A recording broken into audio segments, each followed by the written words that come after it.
दोस्तों नमस्कार। चुनावी रंग तो सही मायने में अब चढ़ा है और खास तौर से उत्तर प्रदेश में। और उत्तर प्रदेश को यूं ही नहीं कहा जाता है कि दिल्ली का रास्ता यूपी से होकर ही गुजरता है।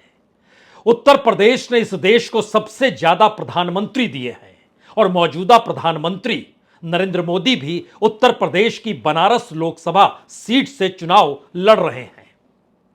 लेकिन संयोग देखिए, दूसरी तरफ रायबरेली एक नए राजनीतिक धुरी के तौर पर उत्तर प्रदेश में खड़ा हो गया है, जिसे तय करना है कि अब अगली 41 सीटों पर जहां पर यूपी में वोटिंग होगी, उस जगह का रास्ता बनारस से होकर जाएगा या फिर रायबरेली उस रास्ते की धुरी बन जाएगा।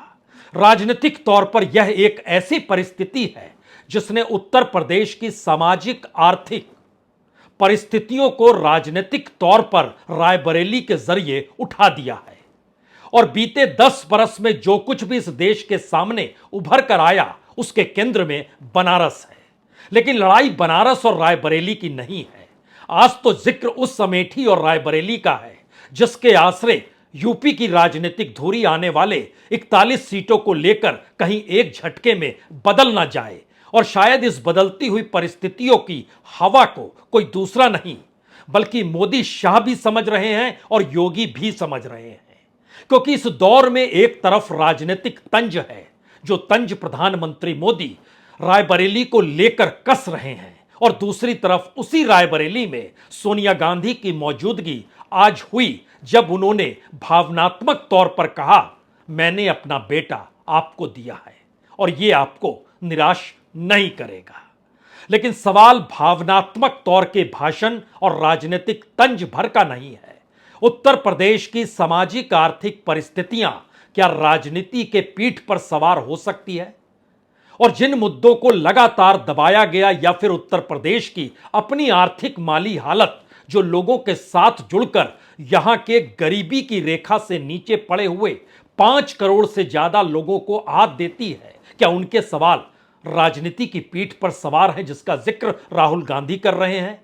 या फिर एक बड़े संगठन को संभालने के बावजूद अखिलेश यादव बार बार कमजोर क्यों पड़ जाते हैं और कहीं पहली बार समाजवादियों का हुजूम हो या समाजवादी पार्टी का पूरे जिले दर जिले फैला हुआ संगठन हो, उसे दिखाई देने लगा है कि अगर अखिलेश और राहुल की जोड़ी चल पड़ी और पूरा संगठन समाजवादियों का एक साथ अगर जुट गया, तो फिर क्या बनारस और क्या रायबरेली, परिस्थितियां तो फैजाबाद में भी बदल जाएगी, जहां पर अयोध्या का नारा और राम मंदिर का नारा लगाते हुए वोट बटोरने की कोशिश उत्तर प्रदेश में शुरुआती दौर में हुई जरूर, लेकिन वह फेल हो गई।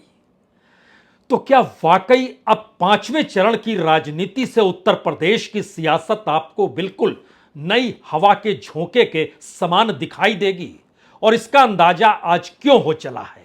क्योंकि अगले चरण में जिन 14 सीटों पर वोटिंग होनी है, उसमें 13 सीट तो बीजेपी जीती, पूरा बुंदेलखंड बीजेपी जीत गई, और उसके बाद अमेठी भी नहीं छोड़ा। और जिस मध्य उत्तर प्रदेश के भीतर की तमाम सीटें हैं, वहां पर भी बीजेपी को ही जीत 2019 में मिली थी। फिर इस बार कौन सा कमाल होने वाला है? कई मुद्दे एक साथ हैं, खास तौर से 3 बड़े मुद्दे। पहला मुद्दा गरीबी का है। गरीबी मुद्दा राजनीतिक तौर पर बन जाए और सियासत पलट डाले, ऐसा होता नहीं है, लेकिन शायद हो रहा है। इस दौर में जातीय समीकरण और धर्म की राजनीति से ऊपर कहीं लोगों के सवाल हैं जो बेरोजगारी और महंगाई से जुड़े हैं। ऐसा होता नहीं है, लेकिन हो गया है। और जिस जातीय समीकरण या फिर धार्मिक ध्रुवीकरण के आश्रय वोटरों को साधा जाता था, उसमें पहली बार कांग्रेस सबसे बड़े खिलाड़ी के तौर पर मैदान में है, क्योंकि वह खुले तौर पर OBC, schedule caste, schedule tribe, minorities जी नहीं, इन बातों से हटकर वो बताना चाह रही है कि इस देश में किसकी कितनी हिस्सेदारी और किसकी कितनी भागीदारी होनी चाहिए। यह जिक्र इससे पहले कांग्रेस करती नहीं थी, और यूपी की राजनीतिक जमीन पर यह सब कुछ पहले होता आया है। तो क्या एक झटके में तमाम समीकरण बदल गए? आज शुरुआत रायबरेली से ही करते हैं। भाषणों का दौर चल रहा है, अचानक सोनिया गांधी की एंट्री होती है। सोनिया गांधी के लिए कुर्सी खाली छोड़ी गई थी। राहुल गांधी भाषण रोक देते हैं। प्रियंका गांधी सोनिया गांधी को लेकर आती है। सोनिया गांधी सबसे पहले अखिलेश से मिलती है। उसके बाद राहुल गांधी उन्हें गले लगाते हैं और इस परिस्थिति में अपने बेटे को रायबरेली के हवाले वो कर रही हैं। सब कुछ चंद सेकंड में उभर कर सामने आ जाता है।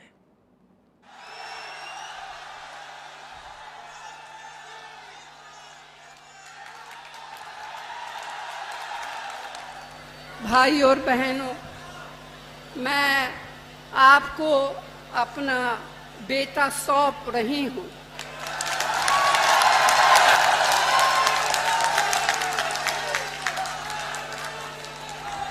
अपना बेटा सौंप रही हूं, जैसे आपने मुझे अपना माना, वैसे ही राहुल को अपना मान कर रखना है। ये राहुल आपको निराश नहीं करेगी। जाहिर है ये भावनात्मक तौर पर कहे गए शब्द हैं, लेकिन राजनीतिक तौर पर कांग्रेस की हकीकत ना तो रायबरेली में है, ना अमेठी में है, ना मोहनलालगंज में है, और ना ही लखनऊ में है, ना ही फैजाबाद में है। लेकिन इन तमाम जगहों पर समाजवादी पार्टी की मौजूदगी है, उसका संगठन है, और इस बार समाजवादी पार्टी और कांग्रेस एक साथ खड़ी है। लोकसभा की सीट में रायबरेली और अमेठी गांधी परिवार के साथ जुड़ी हुई जरूर रही, लेकिन उस संगठन की कमी लगातार महसूस 80 के दशक के बाद से कांग्रेस ने शुरू कर दी, जो मंडल कमंडल की लड़ाई के बाद कांग्रेस हवा हवाई हो गई। लेकिन पहली बार समाजवादियों का हुजूम कांग्रेस के साथ खड़ा है। राहुल गांधी के नेता और चेहरे के तौर पर वो अगवाई करते हुए दिखाई दे रहे हैं। तो क्या यह एक ऐसी परिस्थिति है, इससे पहले समाजवादियों का संगठन जो चूक रहा था और सिर्फ अखिलेश यादव अपने बूते चीजों को अपने अनुकूल कर नहीं पा रहे थे, उसमें राहुल गांधी के साथ जुड़ने ने वाकई एक और एक 11 कर दिया है, जिसका जिक्र हर मंच से खुद अखिलेश कर रहे हैं। क्योंकि अपने तौर पर अगर परखिए तो लोकसभा की सीट में अमेठी या रायबरेली दोनों का जब आप जिक्र करेंगे तो वोटों के परसेंटेज के लिहाज से देखिए तो 2019 में अमेठी में कोई बहुत बड़ा अंतर नहीं था कांग्रेस और बीजेपी के बीच में। बीजेपी को लगभग 49% वोट मिले थे, कांग्रेस को लगभग 44% वोट मिले थे, और यह मार्जिन बहुत बड़ा नहीं था, लाख से भी कम का था। और उससे पहले की परिस्थिति में आइएगा 2014 में, तो अमेठी में राहुल गांधी को 46-47% वोट मिले थे, बीजेपी को लगभग 34% वोट मिले थे। लेकिन यह समूचा उछाल 2014 के बाद आया, और उत्तर प्रदेश की हर सीट पर अगर आप परखिएगा तो 2009 के बाद से 2014 में एवरेज वोट परसेंटेज जो बीजेपी का बड़ा है वो 10 नहीं बल्कि 15 से 20% है। अमेठी में भी उसमें जबरदस्त उछाल देखने को मिला, और यह उछाल इतना ज्यादा रहा कि इसको लेकर यह सवाल लगातार खड़ा होता चला गया कि किस तरीके से बीजेपी आगे बढ़ती चली गई है। बीजेपी को 2009 में अमेठी में सिर्फ 5% वोट मिले थे, 29% वोट 2014 में बढ़ गए और 34% पर आ गई। उसमें भी इजाफा 15% वोट का और हुआ, और 2019 में वह 49% पे आ गई। रायबरेली में भी सिर्फ 3.5% वोट 2009 में मिले थे, लेकिन 2014 में वो 21% पे आती है, चुनाव हारती है। लेकिन 2019 में वो 38% तक आती है, फिर चुनाव हारती है, लेकिन परसेंटेज ऑफ वोट बढ़ रहा है। तो क्या ये 10 साल उत्तर प्रदेश की राजनीति में मोदी काल था, जो केंद्र की राजनीति के आश्रय उत्तर प्रदेश के कमोवेश हर सीट को प्रभावित कर रहे थे? और यह स्थिति फैजाबाद की भी है, जिसके दायरे में अयोध्या आता है। वहां भी अगर परखिएगा तो 2009 में बीजेपी को 20% वोट मिले थे, लेकिन 2014 में वह 28% बढ़कर 48% हो जाते हैं। 2019 में भी लगभग 48% ही रहते हैं, लेकिन इतना ज्यादा इजाफा देश के किसी भी दूसरे लोकसभा सीट पर और किसी दूसरे राज्य में एवरेज तौर पर यह निकलकर नहीं आया। और वहां पर समाजवादी और मायावती यानी अखिलेश और मायावती की राजनीति साधती चली गई अपने अनुकूल राजनीति को मंडल कमंडल के बाद से। लेकिन क्या 10 बरस की उम्र के बाद अब दोबारा से एक ऐसी स्थिति आ गई है जहां पर बीजेपी ढलांव पर आ जाएगी और इसीलिए समाजवादी पार्टी के संगठन को राहुल गांधी के तौर पर एक चेहरा मिल गया जो राष्ट्रीय प्रतीक के तौर पर है और मैसेज दे रहा है कि दरअसल सत्ता बदल रही है और सत्ता बदलने के बाद 4 जून को राजनीति पूरी इस देश में बदल जाएगी, प्रधानमंत्री भी बदल जाएंगे। और यह अंदेशा अपने तौर पर अखिलेश यादव अगर अमेठी और रायबरेली से दे रहे हैं, ये जानते समझते हुए कि चाहे रायबरेली हो, चाहे अमेठी हो, चाहे मोहनलालगंज हो, चाहे लखनऊ का जिक्र हो, चाहे फैजाबाद का जिक्र हो, कांग्रेस विधानसभा सीटों में पार्षदों में कहीं नजर नहीं आएगी। समाजवादी पार्टी है, लेकिन पहली बार वो समझ गई है कि सिर्फ अपने बूते नहीं, इस बार मिलकर चलेंगे तो स्थितियां पलट सकती है और शायद इसी अंदाज में अखिलेश यादव आज नजर भी आए। कि अमेठी में सिलेंडर वाले लोग, अमेठी में सिलेंडर वाले लोग अब सरेंडर कर रहे हैं। ये जो जन सैलाब दिखाई दे रहा है, ये आज फैसला कर रहा है कि राहुल गांधी जी न केवल जीतेंगे बल्कि देश की रिकॉर्ड जीतों में ये रायबरेली शामिल होने जा रहा है। और ये जन सैलाब बता रहा है, ये जन सैलाब ने रायबरेली की राय तय कर दी है। रायबरेली की यही राय है, भाजपा यहां से जाए। तो क्या अखिलेश यादव को यह लगने लगा है कि 10 बरस की उम्र राजनीतिक तौर पर किसी भी राजनीतिक दल के नेता का जो ग्लैमर होता है उसकी उम्र पूरी हो जाती है और 10 बरस मोदी काल के तौर पर उत्तर प्रदेश की राजनीति में चल रहे थे, अब उस विचार का अंत हो गया, क्योंकि लगातार जगह जगह पर पहले, दूसरे, तीसरे, चौथे चरण में जो बातें दिखाई दी वो आने वाले 3 चरणों में कहीं अगर ज्यादा घातक हो जाए बीजेपी के लिए तो फिर यह तय है कि दिल्ली का रास्ता बनारस में ही रुक जाएगा। और बनारस भी उत्तर प्रदेश की राजनीति से बाखूबी है, वो जानता समझता है कि कब किस रूप में किसे आगे बढ़ाना है, किसे सिर पर बैठाना है और किसे जमीन पर लाकर पटक देना है। यह बनारस की अपनी कहीं नहीं कहें बल्कि किस्सा गोई के भीतर यह समाया हुआ सच है। और यह हिस्सा इलाहाबाद से बनारस तक और बनारस से गोरखपुर तक बाखूबी चलता है और इस पूरी पट्टी में चुनाव अगले 3 चरणों में होना है। सवाल यह है कि इन सब के बीच बुंदेलखंड का एक इलाका है और बुंदेलखंड के भीतर की आवाज भी जो वहां की मुश्किल परेशानी है वह भी बीजेपी को बेचैन कर रही है। सवाल अब सिर्फ वहां पानी का नहीं है, सवाल वहां सिर्फ प्रवासी मजदूरों का नहीं है, सवाल तो वहां की उन जरूरतों का है जो खेती और किसानी से जुड़े हैं, जिसका जवाब सरकार दे नहीं रही है। और यही वजह है कि झांसी हो, जालौन हो, हमीरपुर हो और बांदा हो, जो बुंदेलखंड के इलाके हैं, इन इलाकों के भीतर के सवाल बीजेपी को परेशान कर रहे हैं। और इन्हीं के मुद्दों से जुड़े हुए सारे मुद्दे जो उत्तर प्रदेश की राजनीति से जुड़े हैं उसको पहली बार राहुल गांधी उठा रहे हैं। और यह डर कहीं ना कहीं समाने लगा है, क्या वाकई इस बार उत्तर प्रदेश के भीतर रायबरेली और बनारस की भी एक टक्कर है? और यह बात सामान्य तौर पर कोई प्रधानमंत्री कहता नहीं है, लेकिन इस बार खुले तौर पर प्रधानमंत्री मोदी ने रायबरेली का जिक्र करके कह ही दी। के सपनों की इंतहा देखिए, कांग्रेस के एक नेता ने कह दिया कि रायबरेली के लोग प्रधानमंत्री चुनेंगे। ये सुनते ही समाजवादी शहजादे का दिल ही टूट गया। बस आंसू नहीं निकले, लेकिन दिल के सारे अरमा बह गए। 4 जून के बाद मोदी सरकार बनेगी तो आपको पता है और भी बहुत कुछ होगा। बताओ क्या होगा? बताओ। ये इंडी गठबंधन टूट करके बिखर जाएगा, खटाखट खटाखट।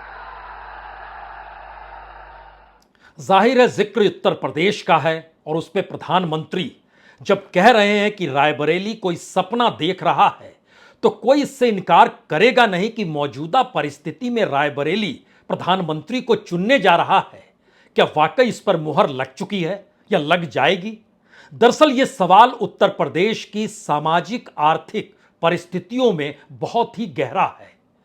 बीजेपी अपने सर्वे में इस बात को समझ रही है कि योगी का बुलडोजर हो या प्रधानमंत्री मोदी का अयोध्या में राम मंदिर के प्राण प्रतिष्ठा को करना हो या फिर बनारस और मथुरा का जिक्र बार बार हो रहा हो, बात इससे बन नहीं रही है क्योंकि जमीन के हालात इतने बुरे हो चले हैं कि वहां पहला बड़ा सवाल यह भी हो चला है कि जिस राशन कार्ड पर अनाज मिलता था वह भी इस दौर में गायब हो गया।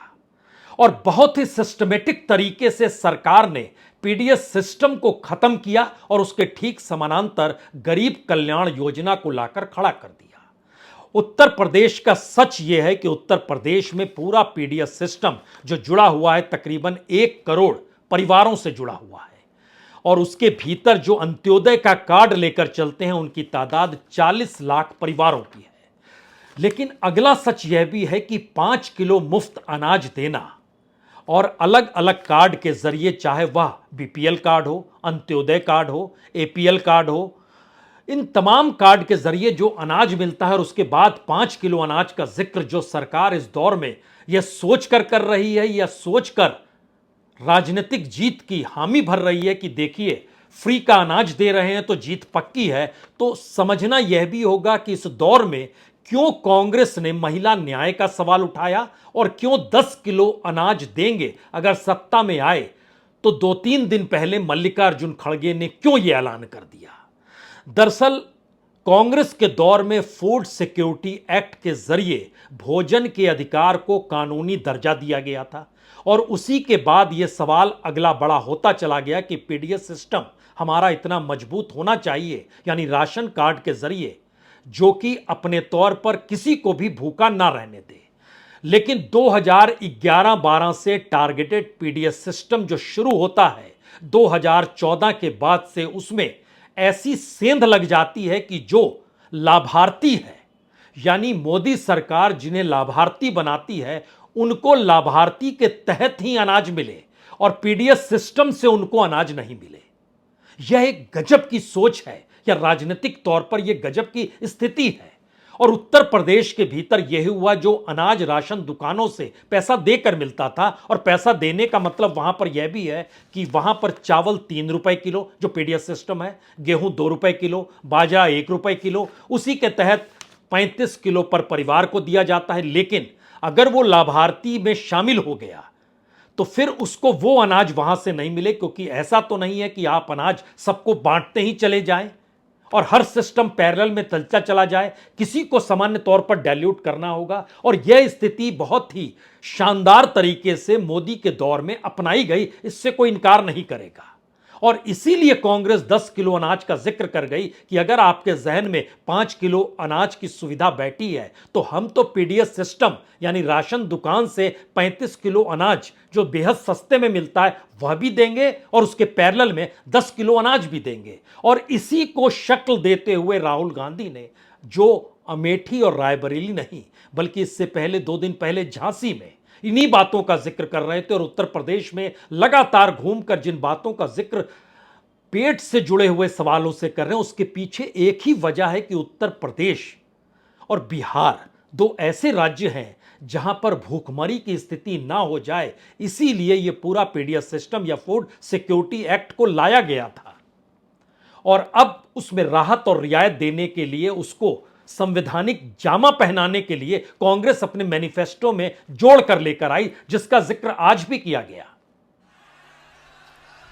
हर महीने आप जगोगे, रायबरेली के लोग जगेंगे, किसान, मजदूर, मनरेगा करने वाले, आशा, आंगनवाड़ी में जो महिलाएं काम करती हैं, ये सब उठेंगे। 4 जून इंडिया की सरकार बनेगी और 4 जुलाई 9 बजे सुबह लाखों परिवारों के बैंक अकाउंट में 8,500 रुपए कटाक से अंदर जाएगा। एक बार नहीं, जुलाई, अगस्त, सितंबर, अक्टूबर, नवंबर, दिसंबर चलता जाएगा। टका टक टका टक टका टक टका टक टका टक। भाई और बहनों, करोड़ों लाखपति बनाने हैं, करोड़ों लाखपति बनाने हैं। रायबरेली में, उत्तर प्रदेश में, हिंदुस्तान में इन्होंने 22 अरबपति बनाए। मैं आपको बता रहा हूं, हम करोड़ों लाखपति बनाएंगे, हर साल लाखों रुपए बैंक अकाउंट में। इसीलिए नरेंद्र मोदी घबराए हुए हैं। कांग्रेस ने इन बातों का जो जिक्र किया, या राहुल गांधी जो इन बातों का जिक्र कर रहे हैं, उसकी महीन स्थिति को अगर आपको समझना है तो सिर्फ इस बात से समझ जाइए कि गरीब कल्याण योजना के तहत तकरीबन 15 करोड़ लोगों को उत्तर प्रदेश में 5 किलो अनाज मुफ्त में दिया जाता है। और जब तक ये योजना शुरू नहीं हुई थी, यानी कोविड से पहले की परिस्थिति में, उस वक्त तक राशन कार्ड के जरिए तकरीबन 15 करोड़ लोग राशन से अनाज उठाते थे। और एक झटके में वो कम हो गया, और कम होते होते वो 7-8 करोड़ पर आकर टिक गया, बाकी शिफ्ट हो गए। तो राजनीतिक तौर पर राहुल गांधी इस हकीकत को समझ रहे हैं कि अब जिस चरण में चुनाव पहुंच गया है, उसमें लोगों की जरूरत और जमीनी सवाल मायने रखेंगे। और खास तौर से जो 163 सीट बची हुई है, जिसमें 41 सीट उत्तर प्रदेश की है, अगर उसको आप परखिए तो इन 41 सीटों में से 36 सीट उत्तर प्रदेश में बीजेपी ने जीती, अपना दल के पास 2 सीटें आई। अब वहां पर सेंध लगाने के लिए बड़ा सवाल यह है कि उत्तर प्रदेश की राजनीति और इस देश के भीतर की परिस्थितियां, दोनों को क्या साथ जोड़कर रायबरेली को 2024 के लोकसभा चुनाव का केंद्र उसी तर्ज पर बनाया जा सकता है, या बनाने की दिशा में समाजवादी पार्टी और कांग्रेस काम कर रही है जिस तर्ज पर बनारस खड़ा हुआ 2014 में? यह सवाल अंडर करंट है, इसलिए क्योंकि उत्तर प्रदेश में जिन जगहों पर चुनाव होना है, मान लीजिए 5वें चरण का तो हमने जिक्र किया, खासतौर से बुंदेलखंड बेहद गरीब इलाका है, लेकिन ऐसा भी नहीं है कि कौशाम्बी, कैसरगंज, गोंडा जहां पर चुनाव होने हैं वो बेहतर स्थिति हो, वहां की वो भी स्थिति कोई बेहतर नहीं। फैजाबाद की स्थिति आर्थिक तौर पर बेहतर नहीं है। लेकिन उसके बाद जब आप बढ़िएगा तो 7वें चरण में तो पूरा पूर्वी उत्तर प्रदेश है, जिसमें बनारस है, मिर्जापुर है, देवरिया है, गोरखपुर है, घोसी है, बलिया है, चंदौली है, गाजीपुर है, ये तमाम चीजें आएंगी। लेकिन इन दोनों चरणों के बीच में छठे चरण की स्थिति और ज्यादा नाजुक है। यहां गरीबी है, शास्त्री का इलाका हो, आजमगढ़ हो, जौनपुर हो, भदोई हो, अंबेडकर नगर हो, संत कबीर नगर हो, फूलपुर हो, सुल्तान, इन तमाम जगहों पर देखिएगा तो सामाजिक आर्थिक परिस्थितियां बहुत खराब है।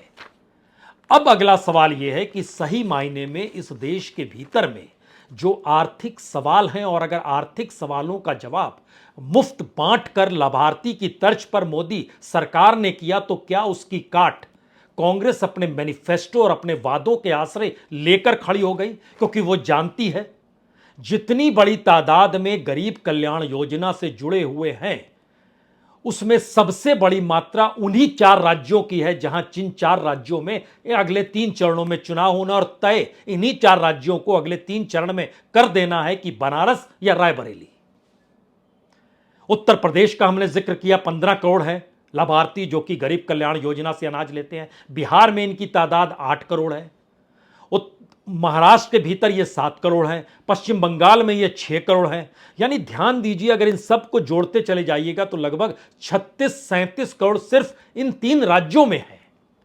तो इन 3 राज्यों की गरीबी, इन 3 राज्यों के भीतर की बेरोजगारी, इन 3 राज्यों के भीतर की मजदूरी, और इन 3 राज्यों के भीतर की खेती का सवाल, यह एक ऐसी परिस्थिति ट्विस्ट कर गई है जिसमें प्रधानमंत्री मोदी अपने भाषणों के जरिए राजनीतिक तंज तो कस रहे हैं, लेकिन राजनीतिक लाभ उन्हें मिल रहा है या नहीं मिल रहा है, इसका एनालिसिस शायद उनकी खिसकती हुई जमीन के आश्रय है। लेकिन दूसरी तरफ बिल्कुल इन बातों से हटकर राहुल गांधी उन मुद्दों को अपने तरीके से गूंथ रहे हैं जिनके जरिए लोग अपने आप को उन मुद्दों के आश्रय जोड़ने का प्रयास करें। और यही वो सवाल है जो उत्तर प्रदेश की राजनीति को अगले 3 चरणों में डिगा सकता है अगर उसका केंद्र रायबरेली हो गया तो।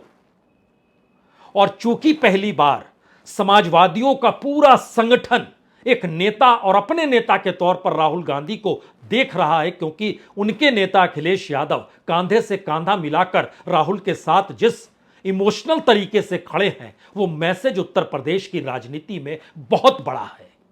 और यही वो वजह है जिससे बीजेपी की सांस फूली हुई है, या बनारस के भीतर की परेशानियां माथे के ऊपर शिकन के तौर पर प्रधानमंत्री मोदी के लिए है।